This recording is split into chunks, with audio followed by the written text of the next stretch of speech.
മനസ്സിലും ദൈവത്തറയിലും ദേവിയെ ഉപാസിച്ച് മീനത്തിലെ അശ്വതി നാളിനായുള്ള 1 വർഷത്തെ കാത്തിരിപ്പ്. ചോരയുടെയും വിയർപ്പിൻ്റെയും മഞ്ഞളിൻ്റെയും രൂക്ഷഗന്ധം കലർന്ന കൊടുങ്ങല്ലൂരെ കാവുതീണ്ടൽ നാൾ. സ്വയം മറന്ന് ദേവിക്ക് മുന്നിൽ തുള്ളിയുറയാനുള്ള കോമരത്തിൻ്റെ കാത്തിരിപ്പിന് വിശ്വാസത്തിൻ്റെ ഏറ്റവും കടുപ്പമുള്ള മുഖമാണ്.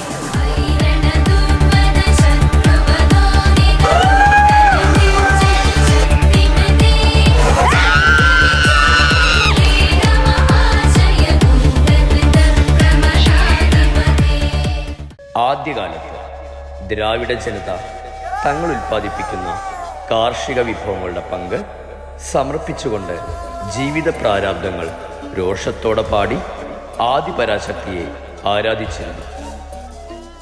ദാരിക വീരനെ വധിച്ച് കലി തുള്ളി വരുന്ന ഭദ്രകാളിയുടെ കോപമടക്കാൻ ശിവഗണങ്ങൾ ദേവീസ്തുതികൾ പാടി നൃത്തം ചവിട്ടിയതിൻ്റെ ഓർമ്മപ്പെടുത്തലാണ് ഈ ഉത്സവം എന്നും.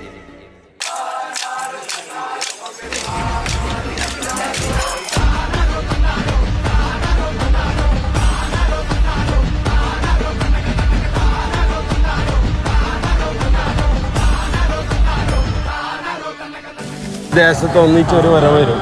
ആ വരവിൽ ഞങ്ങൾ ആൽത്തറ മലപ്പുറം തറണയൊക്കെ ആ തറയമ കയറും. അഴിമ കയറി നിൽക്കും.